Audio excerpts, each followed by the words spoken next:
October 28th, 3 days before Halloween and November, and all the trees are still green.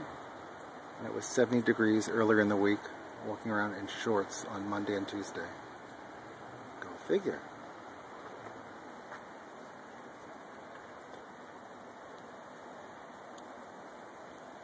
Snow on my elephant ears and begonias that are still blooming.